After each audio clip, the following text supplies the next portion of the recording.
अस्सलाम वालेकुम everyone, I hope you guys are well. और आज मैं बहुत टाइम के बाद ये वीडियो बना रही हूँ बिकॉज मेरे पास बहुत सारे जूनियर्स की जो है वो मैसेजेस आते थे, कॉल्स आती थी, रिक्वेस्ट आती थी प्लीज़ इस टॉपिक के ऊपर कोई वीडियो बनाएं। है वो है इलेक्टिव्स के ऊपर। इलेक्टिव्स जो है वो मेरे अब तक बहुत सारे एक्सपीरियंसेस रहे हैं। मैंने ऑलमोस्ट 5 to 6 हॉस्पिटल्स में अब तक इलेक्टिव्स किए हैं।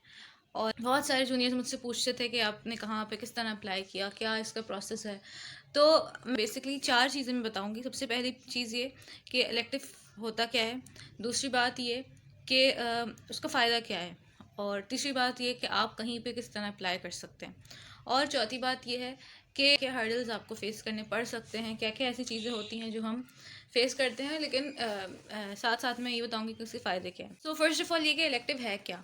इलेक्टिव जो है वो बेसिकली इट्स सेकेंड वर्ड। हम नॉर्मली इंटर्नशिप्स भी कहते हैं, बट हॉस्पिटल में जो स्टूडेंट्स जाते हैं सीखते हैं उसे इलेक्टिव कहते हैं। और इसमें कोई आपको पे नहीं मिलती, कुछ नहीं मिलता, just you observe the things around you कि आपने खुद डिसाइड करना होता है कि आपने कहाँ पे जाना है, कहाँ इलेक्टिव करना है। क्योंकि कोई भी जो है वो आपको कहता नहीं है, कोई इसकी रिक्वायरमेंट्स नहीं होती कि आपने करना है डिग्री के लिए आपने इलेक्टिव करना है। लेकिन ये इसलिए लोग स्टूडेंट्स जो करते हैं वो मोस्टली इसलिए करते हैं क्योंकि उनको एक एक्सपोजर चाहिए होता है, एक एक्सपीरियंस चाहिए होता है। मैं आपको अपना एक्सपीरियंस शेयर करूँगी। लास्ट ईयर इन जनवरी जब कोविड नहीं आया था तो मैं घर पे बैठी थी और हमारी प्रेप लीव चल रही थी, थर्ड ईयर का एंड हुआ था हमारा। और मैं ये सोच रही थी कि यार इतना सारा टाइम मेरे पास है और मैं कुछ कर नहीं पा रही, मतलब अपार्ट फ्रॉम स्टडीज़, मतलब मुझे कुछ समझ नहीं आता था। I wasn't comfortable, I wasn't satisfied कि मैं जो हूँ अपने टाइम के साथ अच्छा कर रही हूँ। तो मुझे ये था कि यार चलो घर में बैठने से बेहतर है कुछ अच्छा इंसान सीख ले, कहीं चला जाए, कोई कोई एक्सपोजर मिल जाए जो मे भी मुझे काम आए आगे। That was I think one of the most amazing experiences of my life. I remember कि मैं सुबह अपने घर से निकल गई और सिविल हॉस्पिटल पहुंची। और सिविल हॉस्पिटल में घूमते घूमते मुझे किसी दोस्त ने बताया था कि बर्न सेंटर में जो है वो इलेक्टिव होता है। तो मैं वहाँ गई और मैंने वहाँ जाकर सीनियर से बात की। तो जो सबसे पहला सवाल उन्होंने मुझसे किया कि वाई बेटा घर में रहो, वैसी दुनिया में कोविड फैला हुआ है। दैट वाज द टाइम जब पाकिस्तान में कोविड नहीं आया था, लेकिन न्यूज़ आ रही थी कि कोविड आ सकता है। तो मैंने उनसे कहा कि नहीं सर, मुझे करना है, मुझे सीखना है, प्लीज़ आप मुझे अलाउ कर दें।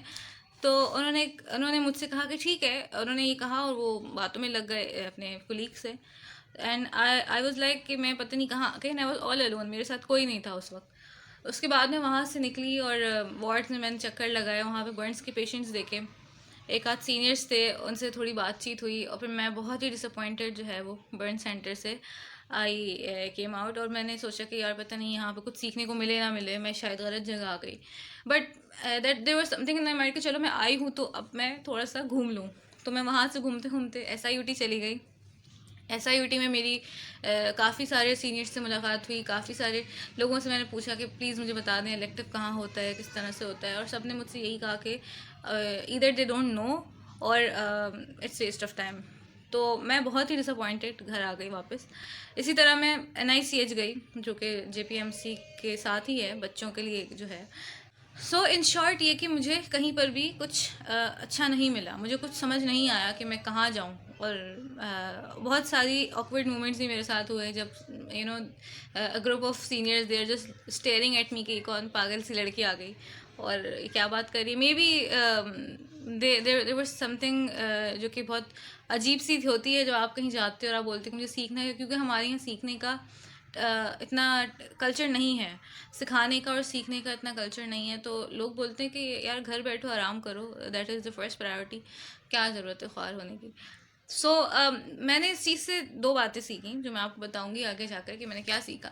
But then end of the story is कि उसके बाद कोविड स्टार्ट हो गया। और कोविड इस खजब का जब लॉकडाउन उठा तो फिर सबसे पहले I contacted my friend and then we went to the same places. हम फिर से गए, हम फिर से बर्न्स वार्ड गए, हम फिर से NICH गए, हम फिर से SIUT गए। हमने हर जगह अपने 1 मंथ 15 डेज अपनी रोटेशन लगाई and we learn a lot of things. और मैंने खुद पर्सनली फील किया कि वो जो 3 साढ़े 3 महीने जो मैंने लगाए थे कंटिन्यूसली हमने जिसमें रोटेशंस की थी, उससे मुझे डिफरेंट हॉस्पिटल्स के जो एक्सपीरियंसेस मिले वो आई थिंक प्राइसलेस है। मुझे वो चीज़ कहीं से नहीं मिल सकती। सीखा क्या, moral of the story is कि पहली बात, आप जब भी कोई काम करने शुरू होते हो और आप अकेले होते हो तो आपकी हिम्मत टूट जाती है और आप बहुत जल्दी डिसअपॉइंट हो जाते हो। और दूसरी बात ये कि जब आपको कुछ समझ ना आए तो आप अपने घर से निकल जाओ, और जो पहला रास्ता आपको नज़र आता है, जो पहली चीज़ आपको नज़र आती है, आप उस पर चल पड़ो। ये मत सोचो कि इसका अल्टीमेटली मुझे क्या फ़ायदा होगा, क्या नुकसान होगा, पता नहीं चल पाएगा नहीं चल पाएगा। क्योंकि कभी कभी हम जिस रास्ते पे चल रहे होते हैं, मे बी वो रास्ता नहीं हमें मंजिल तक पहुंचाता, लेकिन उससे निकलने वाले रास्ते हमें मंजिल तक पहुंचा देते हैं। सो ये एक छोटी सी कि मेरी अपनी अखज़ की हुई एक बात है। अब पहुंचते हैं तीसरी चीज़ की तरफ कि इलेक्टिव करने की जो प्रोसेस है वो क्या है। मेरे पास ये बहुत मैसेजेस आते हैं जूनियर्स के स्पेशली। तो बेसिकली देखो, इलेक्टिव ऐसी चीज़ है जो हर हॉस्पिटल का अपना उनका एक क्राइटेरिया होता है। कुछ जगहों पे एक क्राइटेरिया वेल इस्टेब्लिश्ड होता है कि उन्होंने एक प्रोसेस बनाया हुआ होता है कि हमने इस प्रोसेस से गुजर कर ही स्टूडेंट्स को लेना है। और कुछ हॉस्पिटल जैसे होते हैं जहाँ पे कोई पॉलिसी नहीं होती। तो आपने ये खुद डिसाइड करना है सबसे पहले कि आपने कहाँ जाकर क्या सीखना है। दूसरी बात ये कि हर हॉस्पिटल में एनओसी की रिक्वायरमेंट नहीं होती। NOC is no objection certificate, जो कि आपका अपना कॉलेज आपको इशू करता है, और उसमें ये मेंशन करता है कि हम अपने इस स्टूडेंट को इजाज़त देते हैं कहीं पे भी इलेक्टिव करने की। और जिन जिन डेज़ में वो अलाउ कर रहे होते हैं उसमें वो मेंशन करते हैं कि इन डेज़ में हमारी कोई क्लासेस नहीं हो रही, हमारी कोई एकेडमिक एक्टिविटी नहीं है, so that student is allowed to gain that experience whenever he or she wants to go.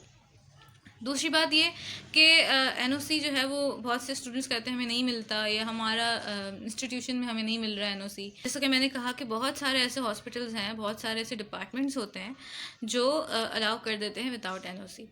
तो मैंने जहाँ जहाँ किया है उनमें मैंने कहीं पर भी एनओसी नहीं दिया एक्सेप्ट फॉर एसआईयूटी, क्योंकि एसआईयूटी में एक वेल मेंटेन्ड एक जो है वो सिस्टम है जिसके अंदर वो इलेक्टिव्स को लेते हैं और पूरा 1 मंथ की उनकी रोटेशन लगती है, पूरा रोटा बनाकर वो देते हैं, और उसमें फिर पूरा साइन इन साइन आउट के टाइमिंग्स होते हैं, और वो प्रॉपर एक सिस्टम जो है वो उनका चल रहा है। अपार्ट फ्रॉम दैट हर जगह पे ये सिस्टम नहीं होता। ये सिस्टम आपको आगा खान में मिल जाएगा, बट अदर देन दैट आप किसी भी हॉस्पिटल में जाएं तो वो आपको अलाउ कर देते हैं। The only thing that we have to do is talk to the departments head. आप उनसे बात करें, एक एप्लीकेशन लिखें, अपनी कुछ पिक्चर्स लगा लें, उसमें अपना CNIC आप उसमें लगाएं और आप ले जाएं, और आप उनसे बात करें, उनका उस एप्लीकेशन पे साइन कराएं, एंड दैट्स इट। और उसके बाद आप अब उसके बाद दूसरा सवाल ये आता है कि अब करना क्या है। अब आपने एक फॉर एग्जांपल आप एक डिपार्टमेंट में गए और आपने वहाँ पे साइन करवाया अपना एप्लीकेशन, और आपकी स्टार्ट हो गई 15 डेज़ की, आपने रोटेशन अपनी स्टार्ट कर दी।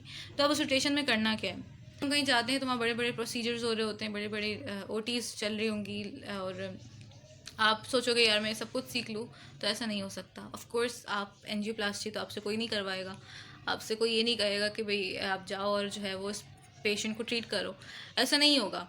लेकिन आपने अपने लेवल पे क्या करना है। सबसे पहली चीज़ होती है वो होती है पेशेंट एक्सपोजर के, कौन सा केस किस तरह प्रेजेंट कर रहे हैं। ये बहुत ही कीमती मैं समझती हूँ कि चीज़ है जो कहीं नहीं मिलेगी। For example in vascular surgery, so vascular surgery में ज़्यादातर जो केसेस आते हैं वो आपके कंपार्टमेंट सिंड्रोम के आते हैं ज़्यादातर, जिसमें उनकी एक कोई लिम्ब जो है वो सूजा हुआ होगा, उसमें स्कीमिया हुआ होगा, उसमें पेन हो रहा होगा, और उनकी पल्स गायब होगी, और आप देखते हो कि फिर वो पूरे प्रोसेस से गुजरते हैं। उनकी सारी एंजियोग्राफीज़ होती हैं, उनकी सारी वेन्स और आर्टरीज चेक की जाती हैं, फिर वो एम्बोलिस को निकालने का पूरा प्रोसेस होता है। वो एक पूरा प्रोसेस है। तो मैंने ये सब चीज़ें नहीं करना सीखी कि ये काम किस तरह से होगा, और कौन सा जो है वो कैथेटर आप डालोगे, और कब क्या करना है, क्योंकि ये मेरा काम नहीं है और मैं इस चीज़ को सीख भी नहीं सकती। ऑफ कोर्स इसके लिए पूरी एक सब स्पेशलिटी चल रही है। लेकिन मैंने क्या सीखा कि पेशेंट प्रेजेंट कैसे करता है। और मैं अपनी लाइफ में कभी भी अब कंपार्टमेंट सिंड्रोम के पेशेंट्स को भूलूंगी नहीं, और मैं जब भी उस केस को कहीं पढ़ूंगी तो मैं उसे आइडेंटिफाई कर पाऊंगी। इसी तरह इन SIUT I saw lot of patients with nephrotic syndrome.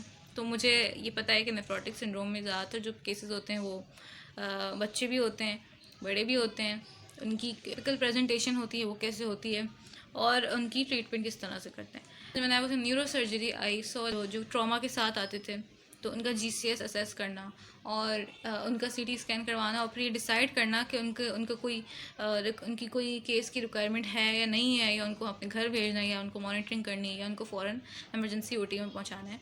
ये सारी चीज़ें मैं शायद घर बैठकर तो नहीं सीख सकती थी, बुक्स पढ़कर मैं नहीं सीख सकती थी, लेकिन क्योंकि मैंने घर से बाहर निकल के एक्सपीरियंसेस गेन किए तो मैंने इन सब चीज़ों को सीखा। इसी तरह NICH आई लर्न के बहुत सारे बच्चे होते हैं जो डायबिटीज़ के साथ, टाइप 1 डायबिटीज़ के साथ आ रहे होते हैं, या उनके अंदर जो है वो हाइपरप्लेसिया हुआ होता है एड्रीनल ग्लैंड्स का, और उससे जो है वो उनका सेक्स डिफाइंड नहीं होता। कंजेनाइटल एड्रीनल हाइपरप्लेसिया के बेशुमार मैंने केसेस देखे, ड्वार्फिज्म के मैंने बहुत सारे केसेस देखे। ऐसे स्टूडेंट्स ये हैं कि एंड एट द एंड मैं बस यही कहूँगी कि जो लोग इलेक्टिव नहीं कर पाते या समहाउ उनको नहीं एक्सपीरियंस गेन हो पाता, वो ये ना समझें कि उन्होंने कोई चीज़ लॉस की है। एट द एंड अल्टीमेटली आप सब कुछ सीख ही जाते हो, बट ये वीडियो उन लोगों के लिए है जो करना चाहते हैं, जिनके पास टाइम है और जो अपने टाइम को यूज़फुल बनाना चाहते हैं। So how they can make their time useful and productive. So ये सब उनके लिए था। So I hope you guys are well. Thank you.